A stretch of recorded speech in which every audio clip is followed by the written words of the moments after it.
Hey, in this conversation, I sit down with Mr. Dan Paikea. He's a friend. He's also my pastor. And you're going to see as this conversation starts, it's different to any other conversation I've had. One, we started in prayer. You're not going to see that, but it set the tone for the conversation that follows. Dan went through one of the hardest moments of his life, and we get to talk about how he got through it, through community, receiving a miracle, and much more. You're going to love this. Sit back and enjoy this conversation with Pastor Dan Paikea. Dan Paikea, for those watching at home, Dan's a friend of mine. He's my pastor, and we're here to share a story that you've been through the last 12 months. I don't know if it's that long, but the last 12 months or 10 months, the accident with Joel, your son. And I just know, because now we're sitting in the middle of a miracle, I'm like, man, when you're ready, let's talk about this. And you've said someone's going to benefit from hearing this. Someone's going to be encouraged. Someone watching this is going to be in the thick of it. That's what's going to happen. And I hope that this brings hope to them. They can be encouraged by, man, you have walked probably, I'm going to guess, the hardest time of your life. I've been around to sort of see it. Take me back to the night. People who have no idea what happened the night you first got a phone call. So it was actually June the 11th, 2025. I'm just sitting around the fire, and my wife was inside.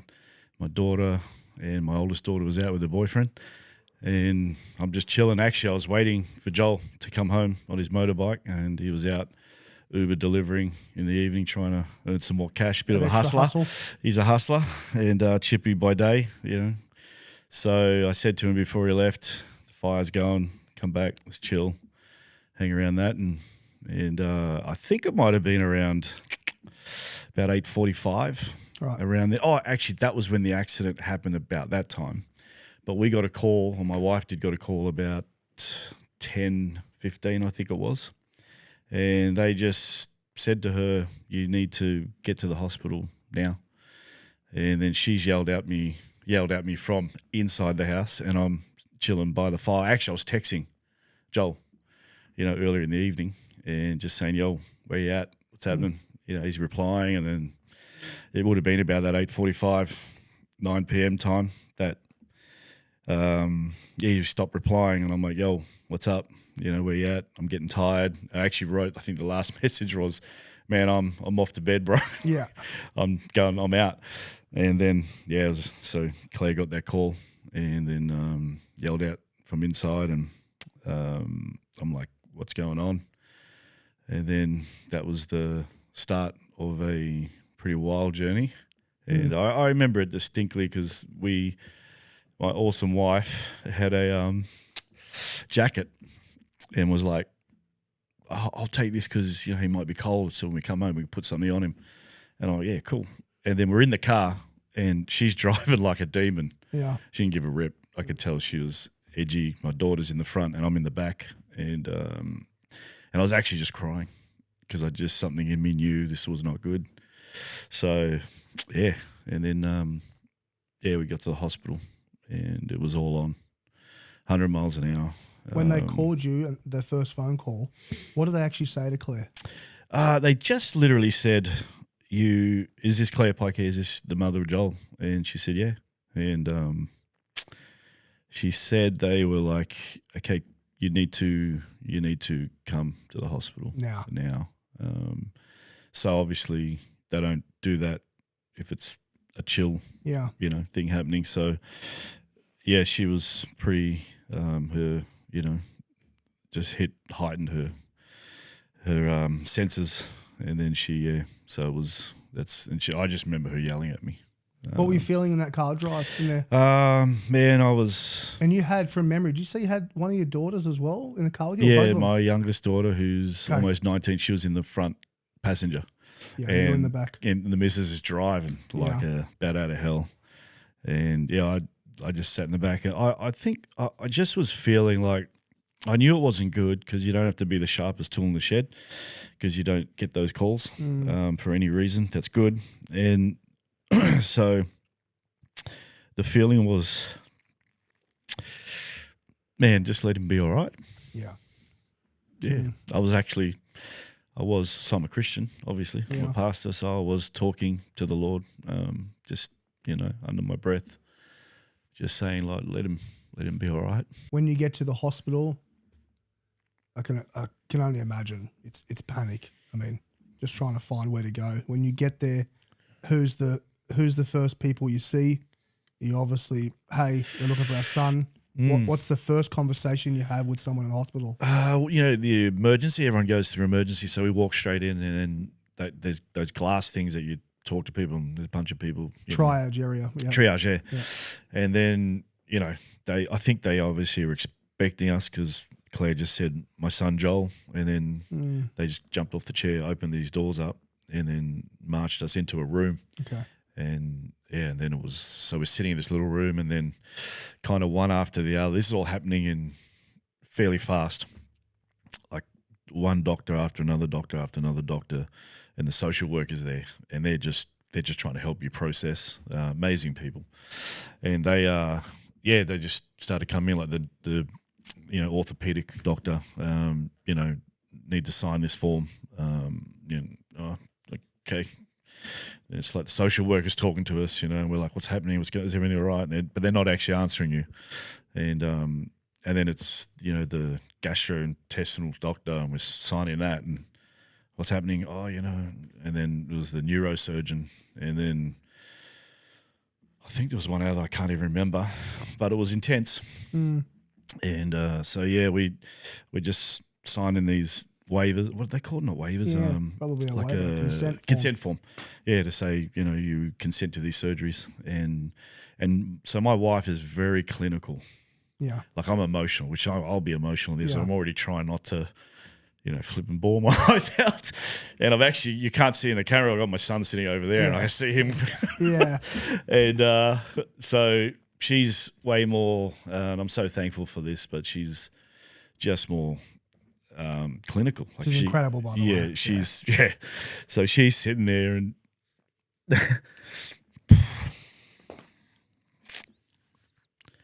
and she's just firing questions because, like, she wants to know. Yeah. And I'm just sitting there with my hands in my pockets, and I'm just a wreck. My legs are jittering. I'm just like got my head down, and it's a good story. May not seem like it now, but it's a good story. Yeah. Yeah. So I'm just, hearing it, just processing. And then I only asked one question that night. And I said to one of the doctors, I said, will he live? And their answer was something along the lines of, we can't answer that. Mm. And that's when it hit my wife. And then she kind of just hit her. And then they all left. And, we said, can we see him? And then we went and saw him for the first time. And it was just this room of all these doctors. And he's laying there, hanging by a thread. Literally. Mm. So then we kind of sat in that room for a little bit longer. And I actually had some good friends in there. My oldest daughter's boyfriend, my wife, my two daughters. And I did all that I know how to do. I said, well, let's pray. And I mumbled my way through that prayer. Just cried out to the Lord for Joel, and prayed for the family. And then the social worker came back in and marched us up to ICU. And that was a long night. Mm. Yeah, it was wild. Yeah. For I obviously know the story, but for people listening, touch on some of the injuries that oh yeah, this is some miracles in itself. Yeah. Some of the injuries were just out of control. Touch on some of those. So he had they call it traumas, like multiple injuries. So there was, he had smashed his left knee. They call it the ACL, MCL, PCL. He had shredded his nerve in that leg, so they call it a foot drop, which we only discovered that later on in the journey. but they'd said he cracked his pelvis several places, broke his nose in 5 different places, smashed his right femur, and that injury was pretty hectic. And then he had I can't remember the clinical term, pretty severe brain injury. So they call it Glasgow coma scale, and that's where they gauge the severity of someone's injury. So on the site, when the paramedics finally got there, so they rate you on, your motor. Can you move? Can you hear? Can you see?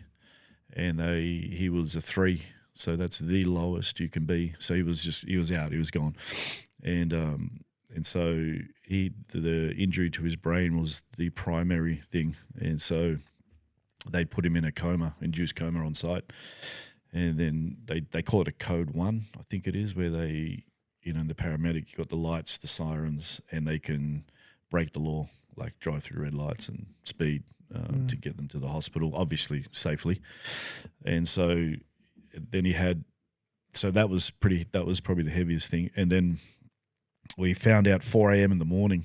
So we were just waiting in the ICU room with 2 daughters, my wife and myself, and no one's sleeping, obviously. And then they rang her at 4 a.m. and they said, "Is this Claire?" And she said, "Yeah." And then they said, "Oh, we've got to just get your consent. It was a heart surgeon. We need to do an emergency operation on his heart."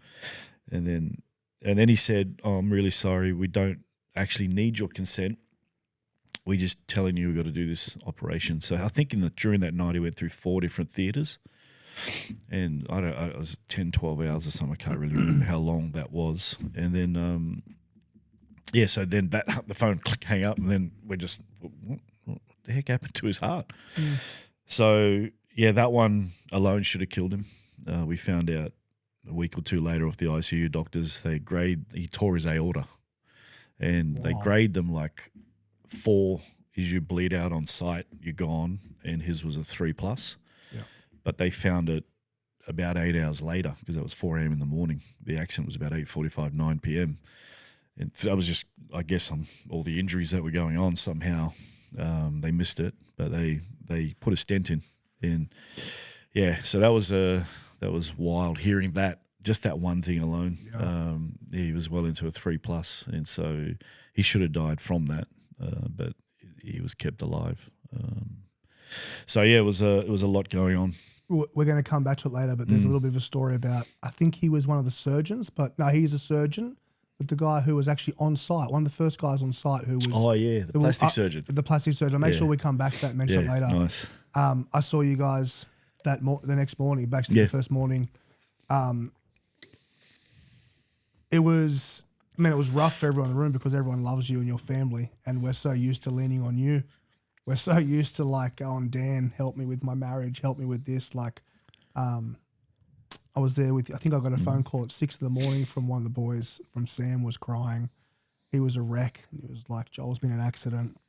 No one knew what was going on. The reason I want to mention this part now is that morning we took communion together. Yeah. And then talk about what that did, because I know that was probably the hardest morning of your life, I reckon, because it's like you've been awake for a while. The reality, no one knows what's going on. Yeah. Community comes around. Yeah, talk about that for a bit. That was special. There's a great guy in our church, Paulie. Hope you watch it, mate. Yeah. Beautiful man. Amazing guy. And he had bought literally cups, some Ribena juice, some crackers. And he came in and sat down and said, "Well, let's take communion," And so, and I'm just like you say, I'm sitting there, I'm pretty wiped, just trying to process everything, and it was a really beautiful, special moment. Just with, I don't know how many of us were in the room. It's full. Yeah, it was. We'd kind of taken over that room. We did, and then we just prayed, and I think actually after that, you went and bought flipping 54 bacon and egg rolls from my memory, something like that. Everyone said they wouldn't eat, but they Yeah, ate. yeah, bacon and egg rolls Yeah. just rammed it down everyone's throat. Here you go, handing them out like chicken feed. And yeah, but it was powerful. And you're right. Not that I certainly don't have remotely in any way, shape, or form have a savior complex or anything, but it is part of my role and function and it's more who I am. I want to help people, and so being on the other side of that equation was that's a story in itself, and to process that where I can't, I'm feeling incapacitated, and then So- having people come around you is amazing. Those first couple of days in ICU, how long were you in ICU for, by the way? He was in a coma for a month, just short of a month. And it was confronting. It was everyone that saw Joel. It was confronting. Yeah. And how did you? I know you've been asked this before. How was your faith during those first few days? Yeah, my faith. So I'll balance it out, but because you don't want to, I don't want people to think it's like hyper. So I had this, what I would call the reality of the situation. And my son's in a coma, hanging by a thread. Didn't know whether he was going to make it for several weeks there. And so I'm looking at the reality of the situation, and then at the same time, running parallel was the possibility of God to do something, and it was all happening in real time. And so my faith was unshaken, but the emotions and the feeling is inevitable because we're human, and we're meant to feel that and go through it. I think it's terrible to shut it down and shut it out. But I also think it's equally as not great is to live there in the anguish and the grief. But we need to walk it out. And so my faith in the Lord, and same with Claire's and our daughters, was unshaken and unwavering. It drove actually us deeper and closer, not the other route, or not questioning. I had one night, few hours there where I had that emotion of asking God, and not in a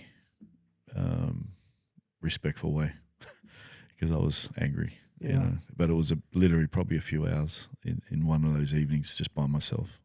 Did you ever have to say to yourself, I might lose him? Yeah. Was that a part of your... That was a massive journey in itself, because I know, like, I have no doubt that God is real. I have no doubt that he's powerful, and I have no doubt that he can work a miracle. Yeah. But I also know not everyone makes it, and people don't get healed. I don't understand why. I can't answer that. People have asked me. I don't know, but that will not shake my conviction that he can. And so the fact that I knew, or there was this element of he may not make it. Yeah. I think it was 4 or 5 nights after, I can't remember exactly, but after the accident happened, Claire and I had left that evening, because we were there all day, every day for 3 months. Yeah. And so it was like 4 or 5 nights in, and we left that night, and walking to the car, we jumped in the car, drove home, and I'd made a playlist the first night, and I named it Jolie Boys Healing. Wow. It's pretty cool.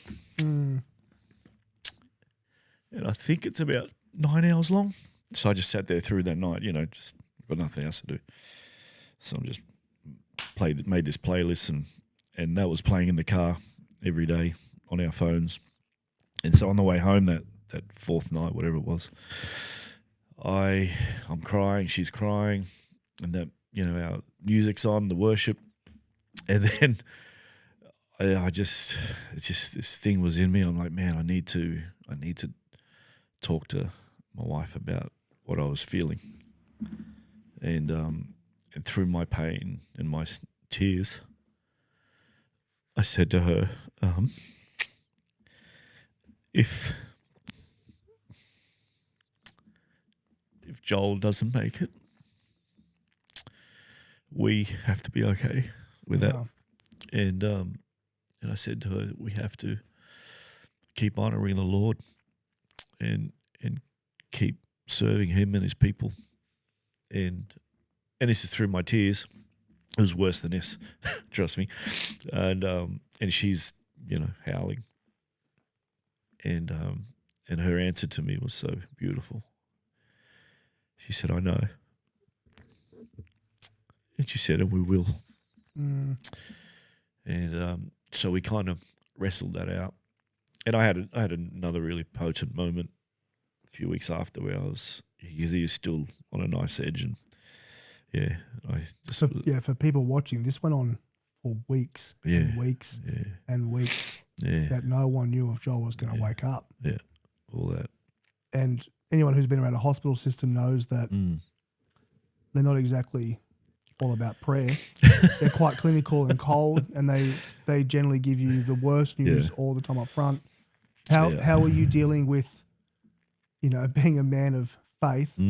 I also want to touch on a second, having a son. Like, I've got a son now, and I just, that alone, that emotion alone is so much. And now you got this son, he's grown up, he's got his whole life ahead of him. How did you wrestle trying to stand on God's promises when these people who have saved him so far as well, they're keeping him alive, but they're also telling you, hey, he's not going to be the same. We don't know if he's going to come. He's going to be here for 2-3 years. Yeah. It was kind of negative on negative. Yeah. So let me just first establish, my wife and I have a deep gratitude.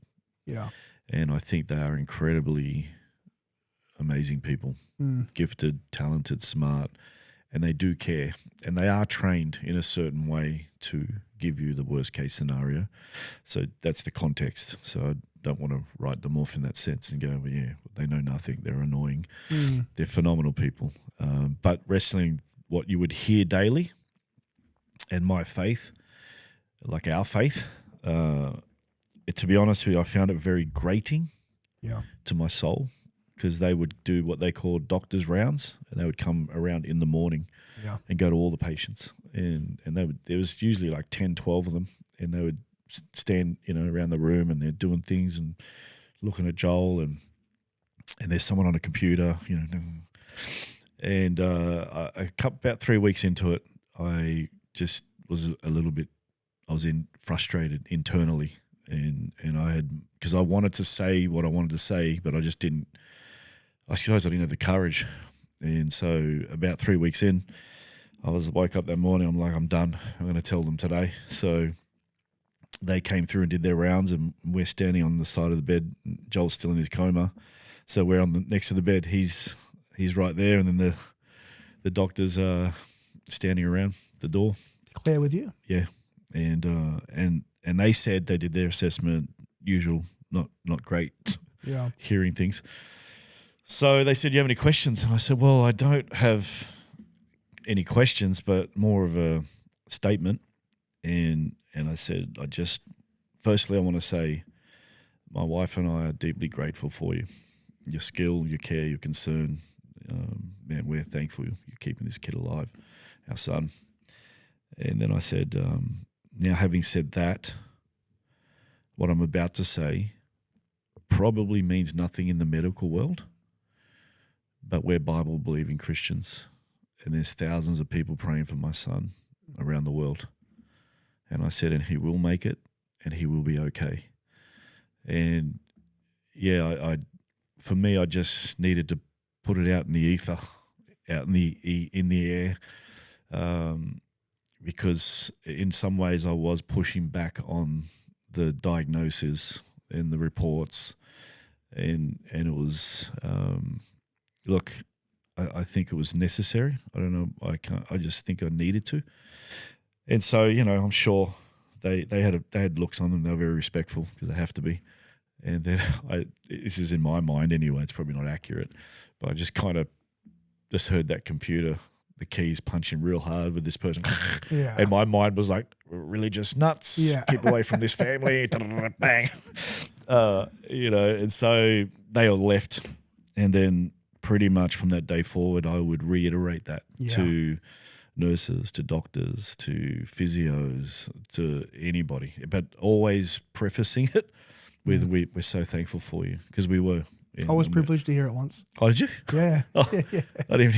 It was like it became part of your Yeah. And the reason I bring this up is because there'll be people watching who aren't spiritual, or they're maybe not Christians, right? Yeah. But they would believe in the power of our words. Yeah. Do you, and I know you to be someone who's very practical, very deeply committed to our Lord and Savior. Yeah. But you're also not like an overly spiritual, like you're not off in the fairies. You're pretty like, this is what the Bible says, this is what I believe. Yeah. Did you believe in that moment by not just saying it in your prayers, but actually saying it out loud to these people unlock something? I feel like it was good for me to articulate it, because Claire and I were talking like that together. Yeah. And to people, but I just needed to say it to them. I don't know why. I think I do, because I was in some way just pushing back on that paradigm, because doctors are known. They are known, not all of them, but they're known to have a God complex. Yeah. You know, because they are very smart people, and they can just brush off things like this. And so yeah, it probably unlocked something. Yeah, I believe that for sure, because it was. And even I'm not smart enough to even word things like that. You know, the way it was, even the way I think about it now, it was well articulated because I was respecting them. I wasn't a nutbag Christian. Yeah. I've met those nutbags. You know, they'd just be like, off with the fairies. Shut up, he's fine. There's nothing wrong with it. Everything's good. So, because I wanted to honor them as well, but also say, hey, you know, this is what I know and I believe. And so I think it was good. It was necessary, and it did become something where I would articulate that to everybody over and over again. Yeah. Tell me how it felt to have literally people all over the world praying for Joel. How did that feel? It's wild. You know, like multiple churches. Yeah. Friends you've served with as you were young. People who know him. Yeah. People who don't know him. Like I still run into people now, just even this week. Somebody said to me, I don't know them, but they knew someone, and they said, oh, yeah, we were praying for your son and our little group thing or whatever. And I'm just like, man, thank you so much. Like, you know, and so it's an incredible reality to know that there's people that are praying. And even if you don't believe this, just the fact that somebody is saying that to you is phenomenal. It has an impact on you. Yeah. Has this changed? I know it's changed you. I know it's changed you by being around you. Yeah. Has it changed the way you view prayer? Because prayer was such a prominent thing. Yeah. We're praying for Joel. We're praying for. It's generally what a community does, and they come together and something happens in the community. We're praying for someone. For you now, being at the center of it with your son, has it changed the way have you become more prayerful? What's it done? I've become more, I don't know if I've become more prayerful. I think I've become more aware of the reality of, even if you feel nothing, he's there. Like in this room, it's dead quiet when we're not talking because it's soundproofed or whatever. And if you close your eyes, you'd feel like there's nothing, but he's there. And, people can be in the middle of the worst situation of their life, but God is right there. And so, that awareness of his presence and reality is really potent. That's probably has changed me. How long was Joel not verbal for? Do you remember the first time he spoke? I can't remember. I feel like it was maybe 6-8 weeks or something, 2 months, and he was just mumbling words here and there. Actually, he said something to your boy one day. That was on my birthday. Bye, Sonny. Was it your birthday? Yeah, that was my birthday. And actually, that day he said, I love you, Dad. On your birthday? Yeah. Tell people about the That's right. worship, the music you had playing for him. You used to Yeah. basically go in there every day, every single day. You were there until they kicked you out every Yep. day. This is one thing that I always found incredible, is that the first thing Joel was doing Oh yeah. was like Mouthing. mouthing the songs. Yeah, that he loved. Yeah. Yeah. Yeah, he was mouthing them. So we'd play them, and yeah, his mouth would move to the lyrics, and yeah, it was because it was in him, you know. How long did the doctors say? Once it got to the point, which was a whole journey we've just kind of brushed over, but coma for a huge amount of time. Yeah. Once it got to the point where like he's going to live, which would have felt like a lifetime for Yeah. you. I can't even Yeah. relate. Would have felt like a lifetime. How long were they then saying he's going to be in hospital for? They weren't specifically saying a time frame, but they were saying time frames of like, you know, this is if he does make this and make it through, you know, whether he may talk or walk is, you know, that's something we have to look at and all that stuff. And then it's like before you get to any normalcy of life, like this is any normalcy, like it'd be 18 months to 2 years before, if he gets through all of this stuff and makes it in that sense. So yeah, it's a long time. It's not a long time, but it is a long time. It's weird, you know. He was in there 3 months, which was a long time, but it's not a long time. He was in hospital for 3 months. Considering they said 2 years. Yeah. You know, Yeah. and he went out on a wheelchair basically after 3 months. Well, we actually removed him against their medical advice. Yeah, because it was becoming detrimental to his health, to his mental health. Yeah, what was that? Talk about that. He was now, you know, I remember visiting. He was awake and talking. It got to the point where he wanted to come home. Yeah. And their own advice really was to keep him there. Yeah. Talk about the decision that you eventually made to like we're taking him home. So he's in the ICU for a month, and then the neuro ward for a month, and then went to the rehab ward for several weeks, and then had to go to the ortho ward to do that last surgery on the knee. So, and we started to notice, or Claire picked up one night when he said, "Oh, why are you going home?" And she's like, "Oh, we're gonna go home. We'll be back tomorrow." So I remember when she said to me, "Oh, he noticed we left," because he wouldn't really notice you leave for ages. He'd just be laying there, but then he started asking that question. So, and then when he went and had this knee surgery done, which was a big one, it's like 5.5 hours. It just really started messing with him, like being in hospital, and he was getting worse and worse, and just I remember like he would text me, because even that was a miracle. He was starting to use his phone, and like texting funny ass things. Oh my gosh, holy guaccas! But he would text stuff, and then those texts became like, "Where are you? Why aren't you here?" And I'd be outside the door. It's like 10 a.m. They open at 10. You're standing outside. You know, I'm like, "Dude, I'm just out." "Well, just come in." "Well, I can't. They're locked." Then we'd be going. "Oh, why are you going?" And then the conversation just escalated, and we could see it. He's like, "Man, I don't want to be here. I just got to go home. I need to get home. I can't be here any longer." And this was regular, like constant. And you're like, "Oh my gosh, this is full on." And then when he had that knee surgery, he had a major internal bleed. So then his blood, what's the word? His blood was plummeting. And so it went down to critical levels. And this part was actually almost as heavy and as intense as the first few weeks. It was really heavy because he was critically ill, and a lot of stuff was going on, and it wasn't a good situation. And so he just wants to get out of there, and we're like, "Dude, we can't, man, Joel, this is a dicey situation." Yeah. And so we eventually, I don't know if I'm allowed to say this stuff too bad. We'll give him all sorts of things that the medical world wouldn't give him. Right. And pumping it in his body. Stuff that people would probably, "Oh, you shouldn't do that," whatever.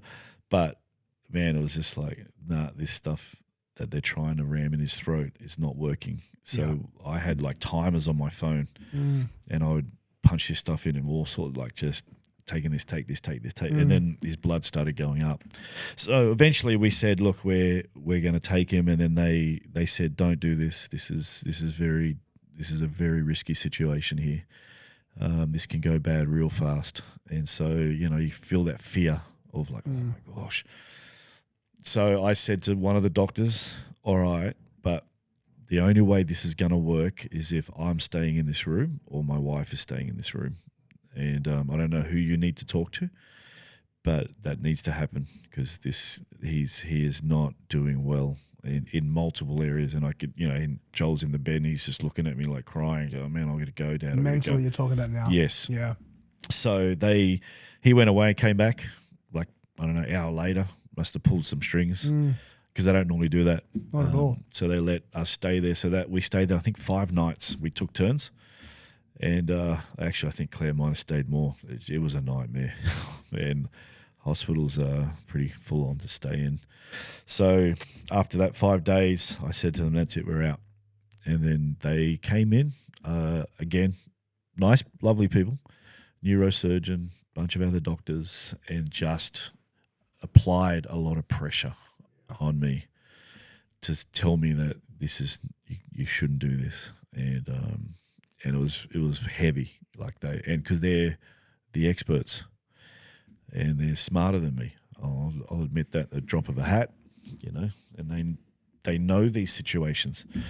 But as a parent, there's this instinct, there's this, I know him, you don't actually know him.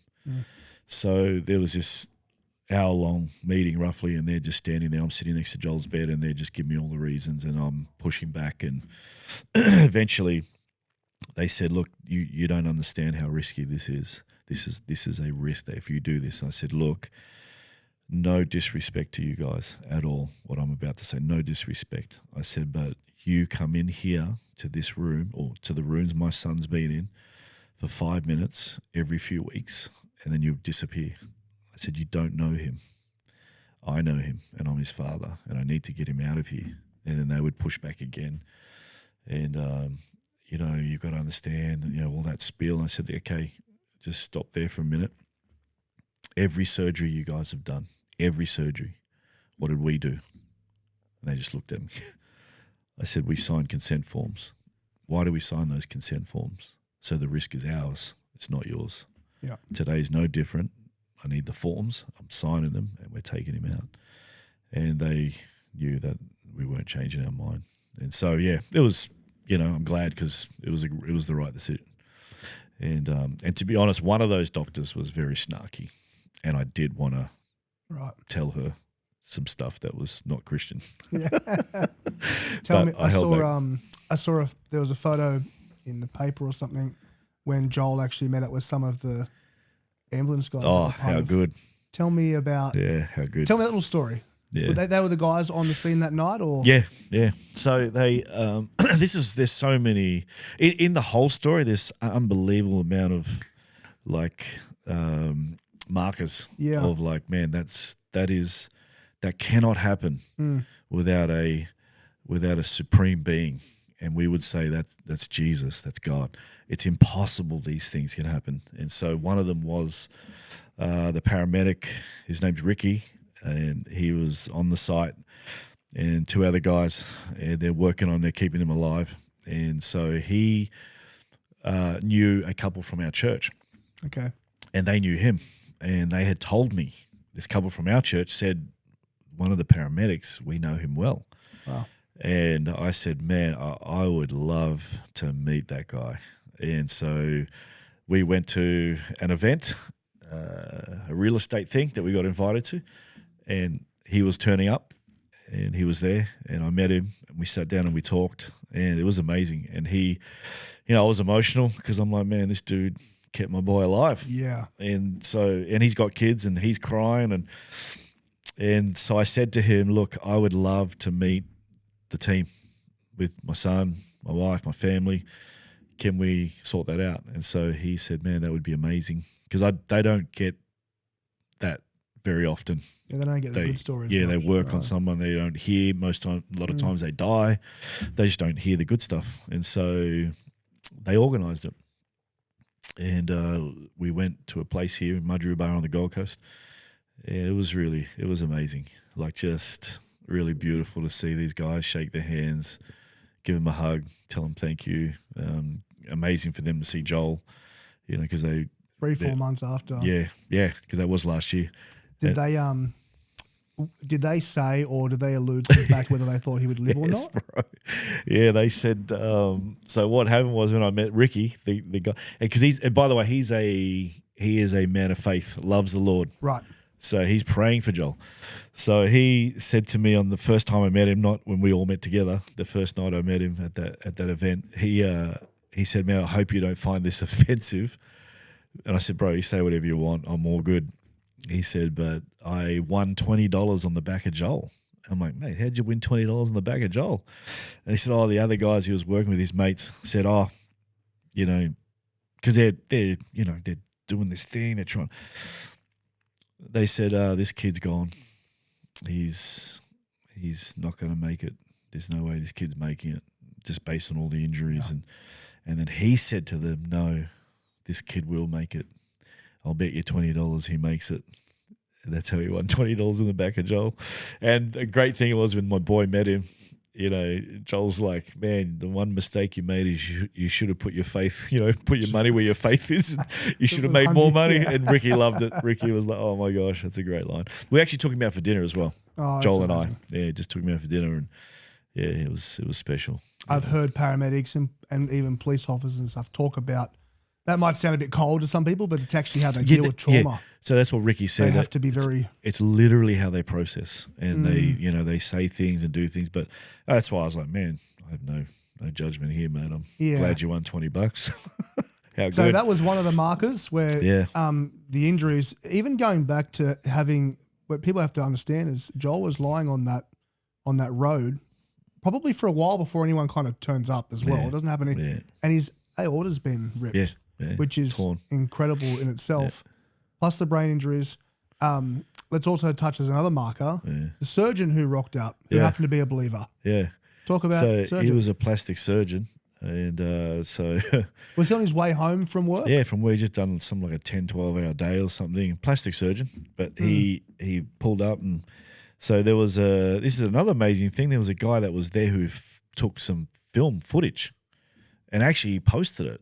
And then one of Joel's mates saw it and told my daughters, and they wrote to him and said, "How dare you take that down?" And the guy wrote back, said, "I'm so sorry, I didn't mean any offense." He took it down. Yeah.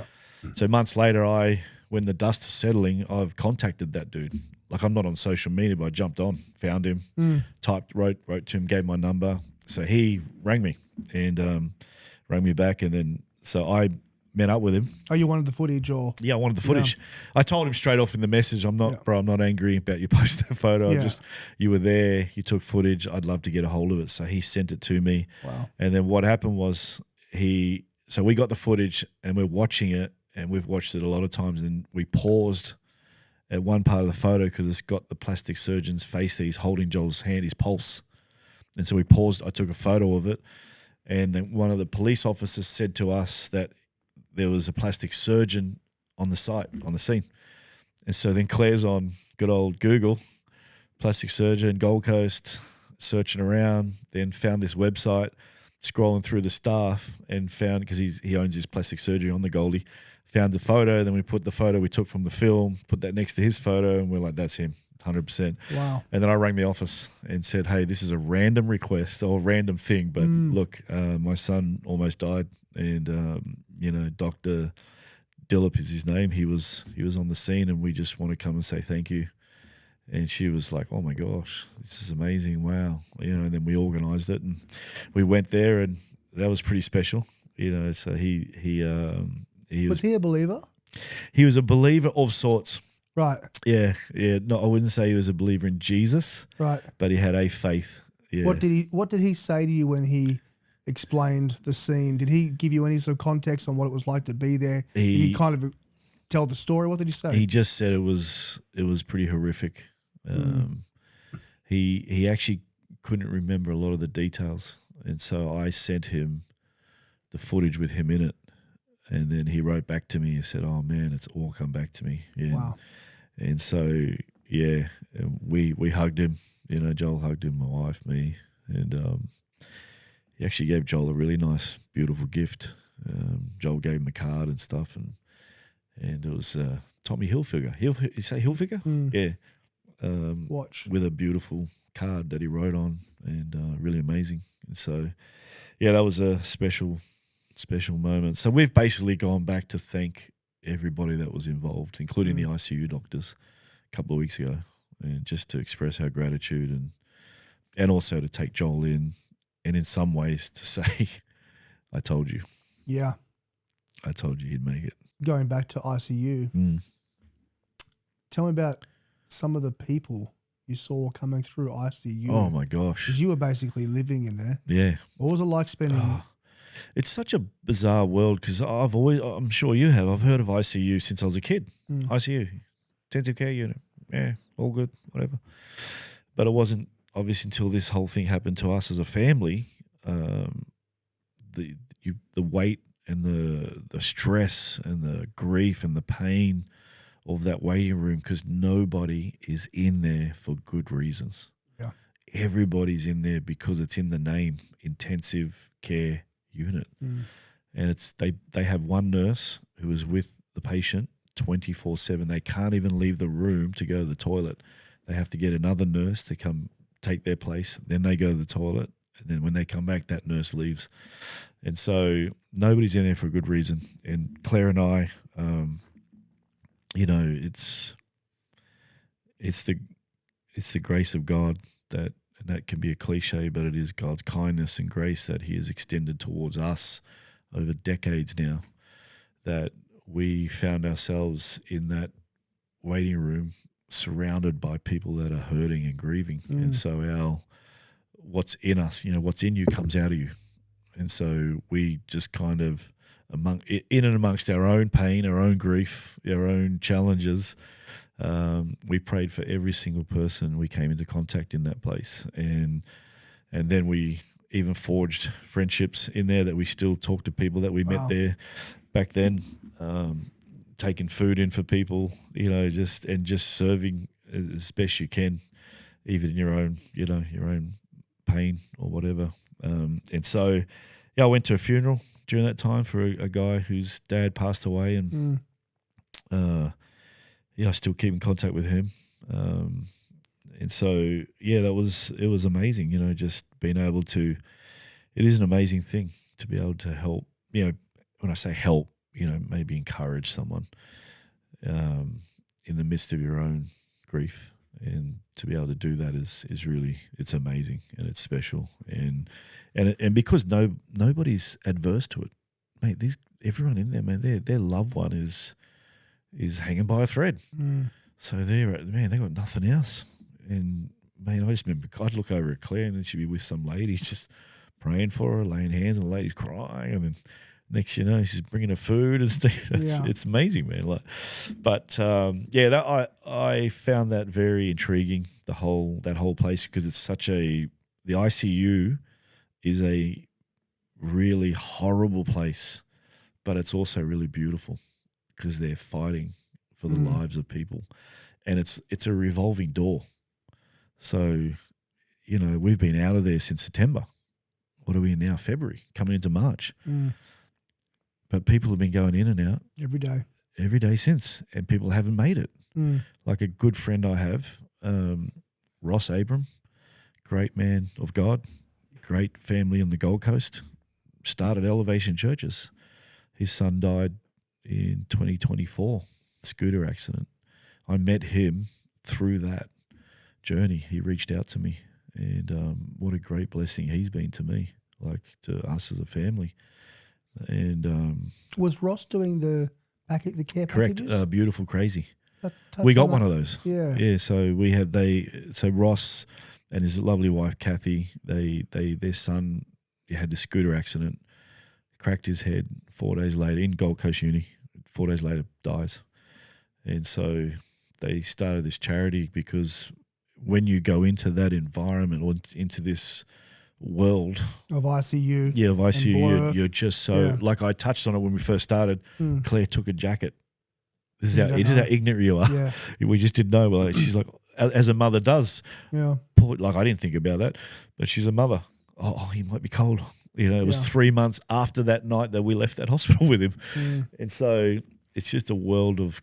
It's just really chaotic, and so because they've been through it, they were like, "Man, let's start this." They got this beautiful charity, and they put these bags together like hampers, and it's got blanket in it, Panadol, lollies, cards, because you're sitting in this room, and you're sleeping there for a couple of days, and so we got one of those, and I remember seeing it. I saw the card because there's a lot happening. There's people coming and going. I was like, "What's this?" And Claire said, "Oh, the social worker gave it to us," and I read it, and it had a QR code.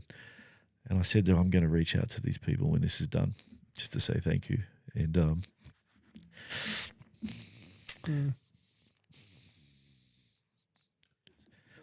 it's amazing.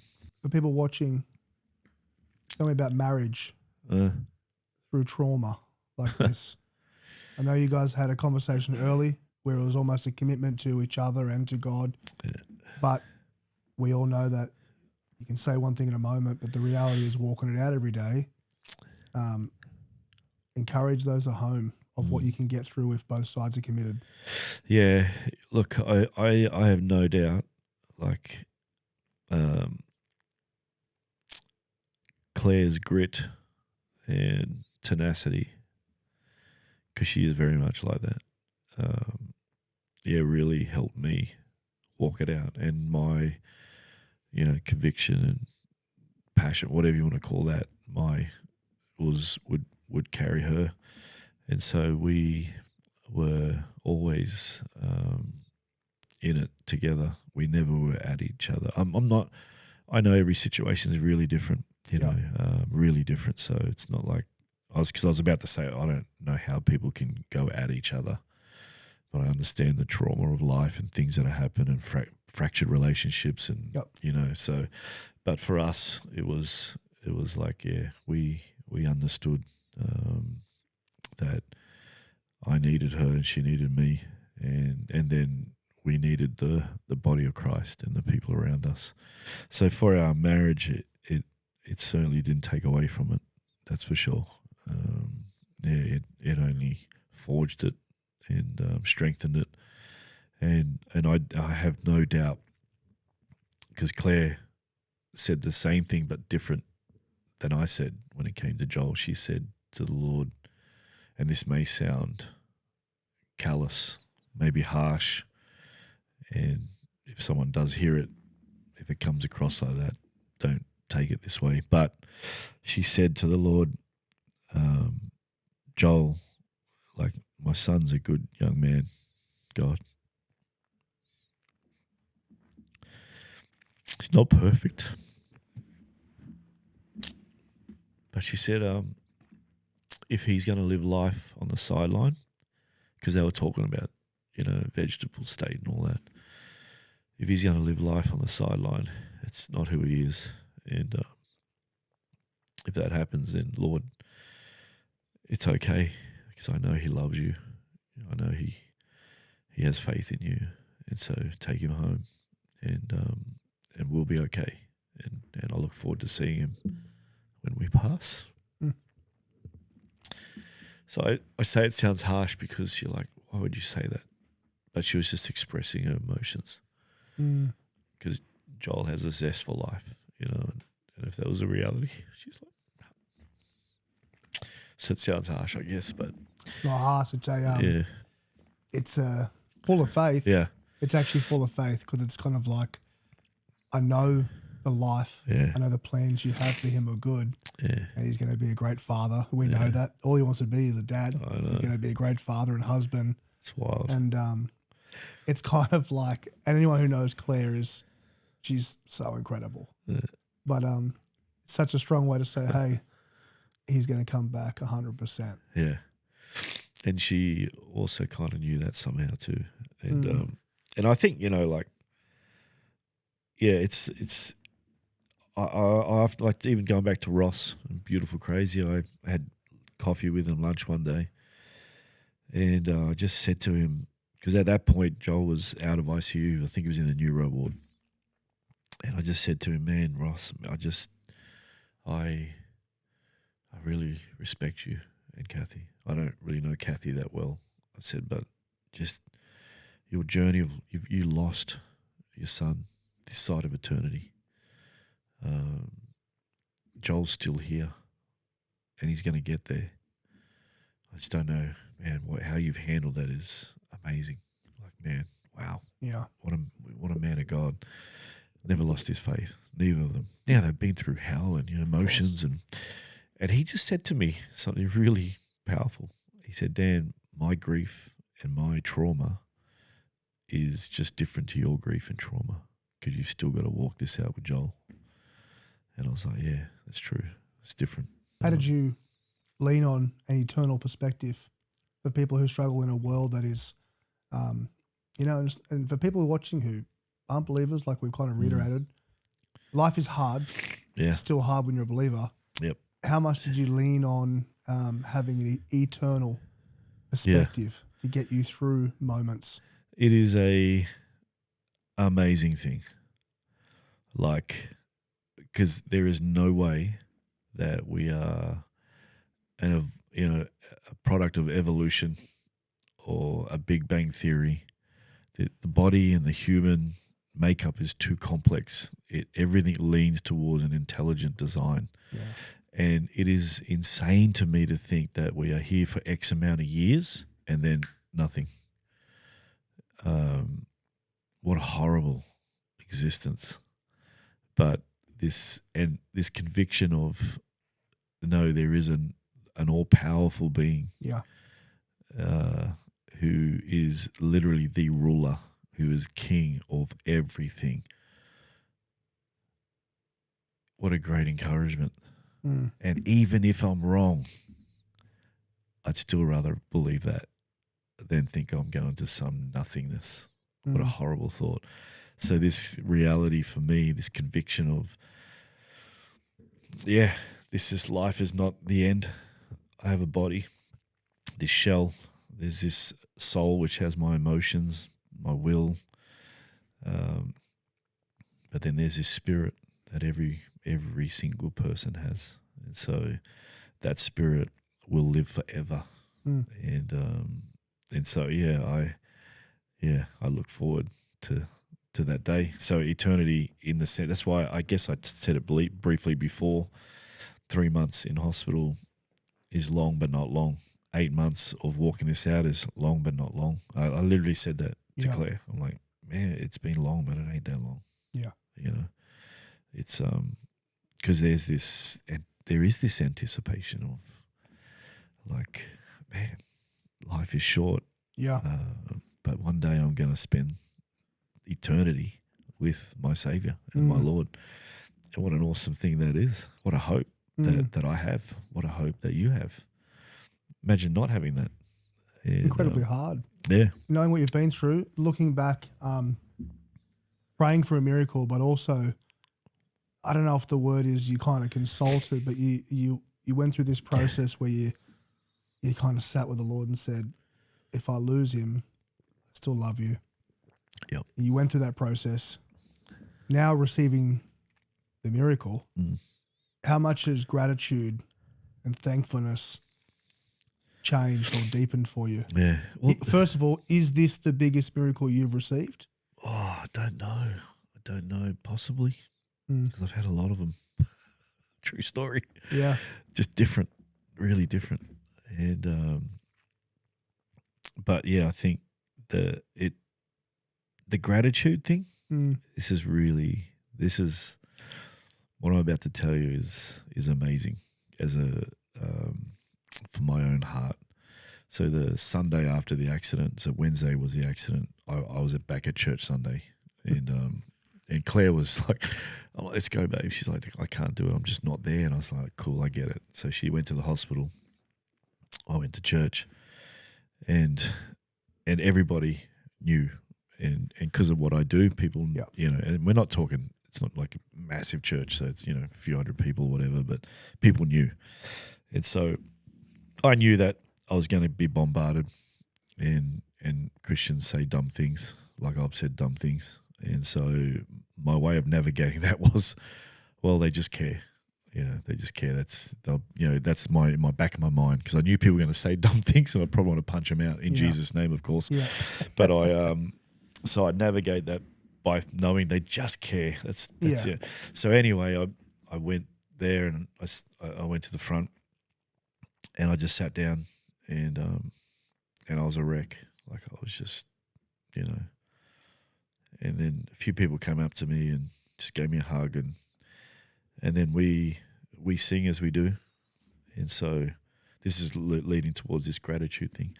So I actually, my parents flew over from New Zealand, so they were here, and my family's next to me, the girls and my parents, and I, during one of the songs, I just went onto my knees, and I was just weeping, like. And what was happening was I had this incredible sadness for Joel. Yeah. It was really strong. But literally right next to it was this incredible gratitude to the Lord. Really strange, but very potent. And I was just howling. But it was just howling like, I'm like, God, I'm so thankful for you. I'm so thankful for you, God. But I was deeply sad for my son. Mm. So that was a few days later after the accident. That gratitude never left me. Even in that moment, I was like, you're still good. You're still amazing. I'll still love you. And because the music was loud, I was okay to howl. Yeah. But yeah, it was really amazing. Like, Why did you go to church? Look, people would say it's because you're a pastor, and I went there because I needed to be around the people of God. Yeah, that's why I went there, and yeah, so I wanted to be there. And look, at that time we had 2 services in the morning, so I left as soon as it was done. Yeah. I went back to the hospital, but yeah, I just needed to be there. I know people pull away or retreat. Yeah. I was the opposite. I went towards, and so I know, I just knew I needed to be in that environment, as hard as it was, because I was vulnerable and weak, so I didn't really care, actually. What was it like to be on the other side of receiving from the community? Oh my gosh. Because you've poured for context, how long have you been pastoring for? How long have you been in church? 28 years, August this year, been in full-time ministry. We started chapel with the Gray family 14 years ago, September this year. Yeah. So it's a fair one. I've been married 28 years, September this year as well. So we went into ministry a month after we...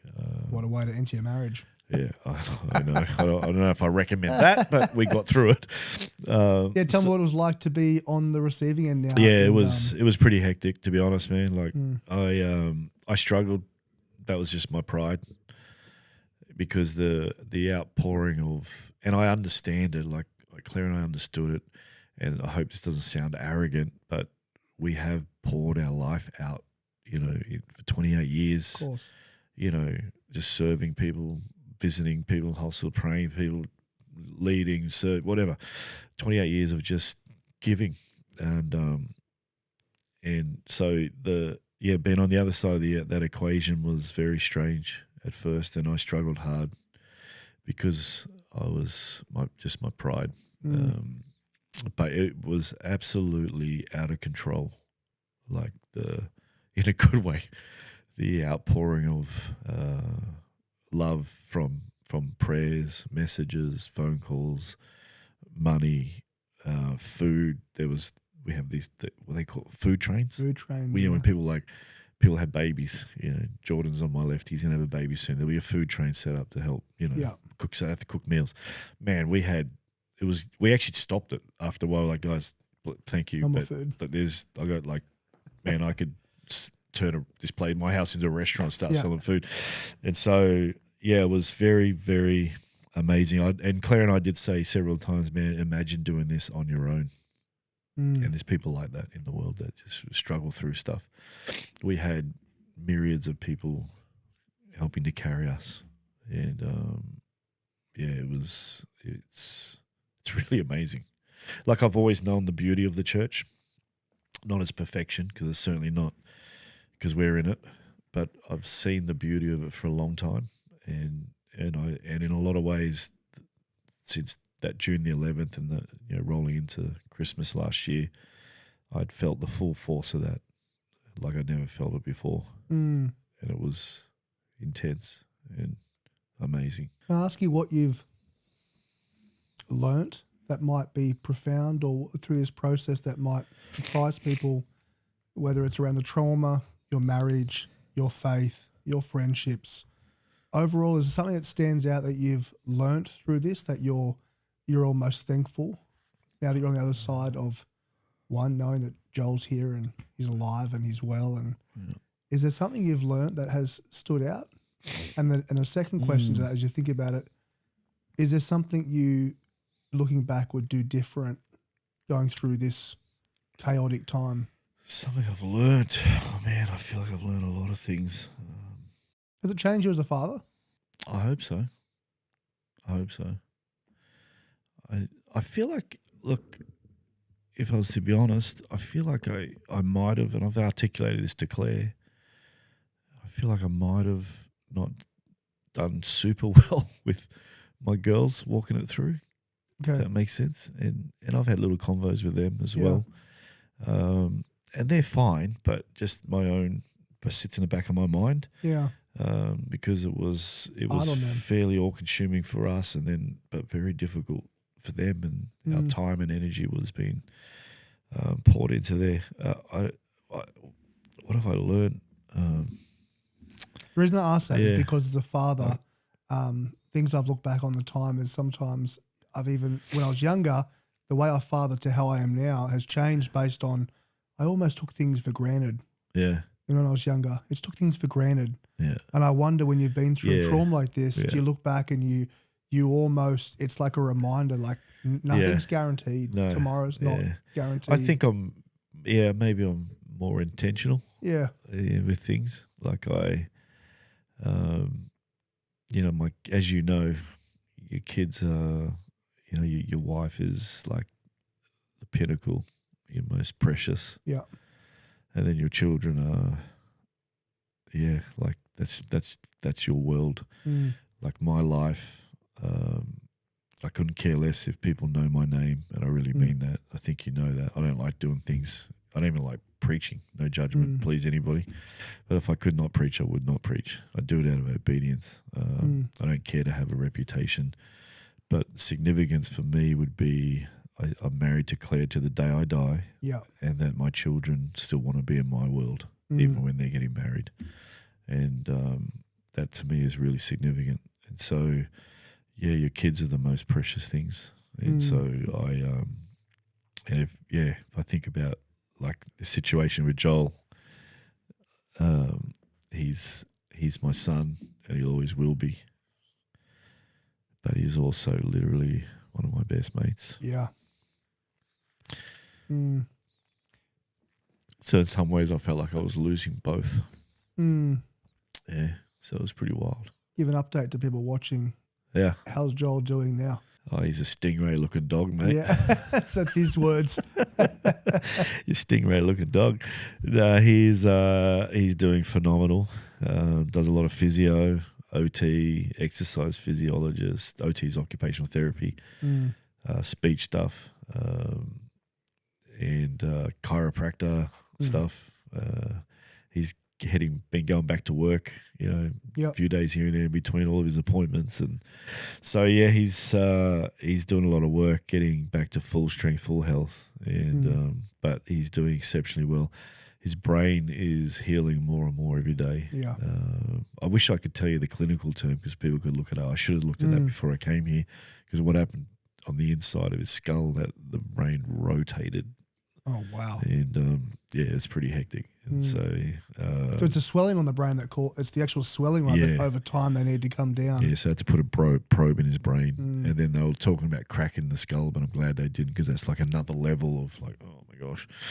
But yeah, yeah, he's doing amazing. Like, really super thankful. I think I've said this to Joel. I think his brain's like 60 to 70% back. Right. So there's still things there that are healing and growing, and he's still got this right knee to bend more and more that smashed the femur. So yeah, his cheekiness. He's always had that before the accident. It's probably heightened now. The filter's lower. And so he's a smack talker from way back. Right. I have no idea where he got that from, meaning me. But yeah, I often will look at him sometimes and just think, wow. I'm not sad. I'm not emotional because I'm sad. It's like, man, this is crazy. It's amazing. But I do actually think a lot about other people that their family member didn't make it. Yeah. I think about that a lot. I'm like, man, how does that work? I don't know. But yeah, I have said to Joel, and actually everyone that knows him, even people that don't know him, literally, they'll say to him, man, and they'll hear his story, and he's telling them, and then they'll say that you've got something to do on this earth, mate. Even non-Christians, because they will word it like, man, God's hands on your life. The Christian terminology, God's got a plan, man. He's got this call on your life. It's sitting here. But non-Christian, total godless people will say things like, mate, there's a reason you're here, mate. You better work that out. Yeah. I'm like, hell yeah, Joel. That's right. You've been told again. That's right. So it's pretty funny. How is it? It's obviously deep in your relationship with the Lord because He's given you a miracle. Yeah. He's here in the room. For anyone watching, he's here in the room, probably just going, "Yeah, this conversation's about me." How has it changed your relationship with the Lord? Obviously, for the better, I would say. But you mentioned, in the depths of it, you kind of wrestled it out at the start. You had moments when you were angry, and for people watching, that's okay. You're allowed to get, that's okay. That's part of trauma. That's part of it. And you know what? God's big enough to that's all fine. Man. How has it changed? Because I have seen you change, and this is what people don't. I've known you now for, I think, 2019. So I have seen you change over the years, but I have seen someone that is honestly, and not to be churchy or Christian, but I've just seen someone who has just become radically closer to God on the back of this, and it's because you're looking at a miracle, and having a son and having kids. I can understand I could start to think about the pain of losing one. You're faced with that. He's delivered a miracle. There is a call on Joel's life, probably for you guys to do, your best friends, probably for you guys to do things together. How has your relationship changed with the Lord? With the Lord, I'm more fearful, and I'll explain that. I hope anyway I walk more humbly before Him, and the fear is a reverence. Yeah. I'm not scared of Him like a child is scared. I've scared my kids before because I'm going to discipline them and they're running, hiding behind the car door or whatever. It's not that afraid. It's a reverent respect for Him, and because at the end of the day, He's very real to me. So that reality of I'm a finite being, in the sense of I think I have control, but I don't actually have control. I think I can do this, that, and the other, but it's actually God's presence and His reality that allows me to do what I do, and allows me to be who I am and function literally. And I know that deep in my soul more than I probably have before. And watching this journey unfold with Joel is helped me see the magnitude of who he is at a deeper level, because I don't think you're ever going to fathom how big God is, and how powerful He is. but I know that in my own life, just watching all these things that have happened since June, since that accident, I'm like, yeah, it's unquestionable. Even there was one night I actually was a few weeks after the accident. I laid on his bed, bro, and I'm just praying, and I'm laying on my head's on his pillow, and I'm just laying there, and I've cleaned out his ute and all sorts, and I'm just it was hard, but I'm laying there and I'm praying, and I'm just like, God. And then I look up at the wall, and there's this frame with some words in it, and I couldn't see it because my eyesight's getting worse. So I kind of sat up and I read it, and it was Proverbs 3 verse 5. And Joel actually put it up there like a week, I think, before the accident. Okay. Put it up there on his wall. And for those who don't know, Proverbs 3:5 says, trust in the Lord with all your heart. Do not lean on your own understanding, but in everything you do, acknowledge God, and he'll direct your path. So I'm laying there a few weeks after the accident in this turmoil and praying for my son and my wife, my kids, and then I look at those words, and it was literally like two things were happening. It was like Joel was saying to me, Dad, trust the Lord, because it was on his wall. It was amazing. And I was like, I just wept out of this. It was a weeping out of this emotion of sadness, grief, but then this reality of like, man, God, no matter what happens, does that make, even if he doesn't make it, no matter what happens, you're there. And I could, man, I felt the tangible presence of God rest on me. So I'm just like, wow, how good. That's why I was what we touched on earlier about that eternal perspective, which is that again. It's like no matter what, and I don't know how people live without that. Oh man! But no matter what, everything can be taken away. Story of Job. But no matter what, how would you encourage someone, going through the hardest time of their life, whatever it is? How would you encourage someone? You could preach on it, or it's going to come. It's going to come from your heart, which is going to be scripture based. But how would you encourage someone to get through it? Yeah. Well, obviously, my world view is biblically based, so it's based on the reality of Christ in my life. So I would, I'm like, man, I don't know how people do this life without Him. Yeah. So if you don't know the Lord, He's not far from you. He's not far. And on top of that, would be the people around you. Lean into that. Lean into them. Don't be afraid to. Don't isolate and think you can handle it yourself and process it yourself. Whatever it is, whatever pain, trauma. And look, this isn't the first traumatic thing that's happened to me. There's been other traumatic things, but every time I've had Jesus as my anchor, because I might be like this, but I'm held true by the anchor of Christ in my life.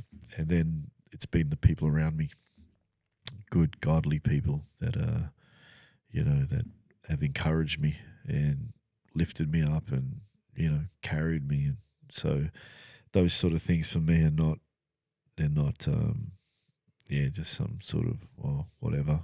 No, it's real. Life is hard, life is difficult, life can throw you a curveball. And so just those two things for me is so potent in my life: the reality of Christ, and then the people around me that walk with me. And so that keeps you moving through everything, and through everything. It's really simple, to be honest, but it's kept me strong. Because I'm not strong enough. I'm not smart enough. I'm not talented enough, gifted enough. I don't have it. I don't. And so I just owning that's a good thing in life. I think in the midst of life is, obviously men find that hard to do because we're men. We think we know, we're strong. We think we got it all together. But I'm at peace with that. I'm totally at peace with it. Like, and I acknowledge it, Mm. and I'm good with it. So I got nothing to hide. You know, what you see is what you get, and that is what it is. Final question, and you can take a second to think about it. Out of all of this, what are you most thankful for? I couldn't give one answer. That's a hard one answer. There's multiple things. Take your time to think about I'm it. thankful for my wife, bro. I'm thankful for my daughters. I'm thankful Joel's here. I'm thankful for good friends. Yeah. I'm thankful for strong people in my world. Mm. I have, my gratitude is never ending, actually, in a lot of ways. And I mean that in the sense of, I really believe if Joel didn't make it, I'd have this disposition in my heart. Yeah. The pain would be there, there's no doubt. The grief would be there, there's no doubt. But they're just this, man, how could I not be thankful? Mm. Like, of course you can find a reason. Yeah, for sure. But I choose to, see what's good and what is happening as opposed to what's not happening in my life. And so I'm just, my gratitude runs deep, and to those around me. And I mean, thankful for you, mate, that, a lot of people wouldn't know that sending that. I mean, you're sending my family money, several months there to support us. Like, and you weren't the only one, but I'm just like, what the flip? That's a Christian word for another word. What the flip? I'm grateful. There's so many things I'm thankful for. I'm thankful for my daughters that they stayed true and strong, and in their own way, and that they're, we're still close, and they're, because they love their brother, and he loves them, and they're close. They have a close relationship, and so thankful for Claire. There's so many things I could go on and on and on, because gratitude's my currency. Or like, well, it's in my DNA. Mm. It's amazing, bro. Like, life is amazing, even with its ups and downs. I know that was the first time you've sat down and really unpacked this at length for a while. Yeah. And I'm thankful that you took the time to do it with me. I know that people will be blessed by hearing it, seeing the rawness, hearing the encouragement. And I'm grateful, because all glory to God. And the thing that has stuck with me the most out of this and walking alongside you with it is that I've been inspired by your faith, and I keep going back to this eternal perspective, but you lean on it a lot. When I would catch up with you, you would always lean on the fact that no matter what, I trust the Lord. I love the Lord. And I'm believing for a miracle, and you received it, but you never wavered from the receiving of the miracle doesn't mean that I continue to follow him. He was first. And it's incredible. So thanks for sharing. And it's been a blessing to have you here. Appreciate it, bro. Thank you. Hey, thanks for watching that all the way to the end. The best way you can support the show is by, for this video, just share it with someone who needs to be encouraged. That's all I'll say for now. I'll see you on the next one.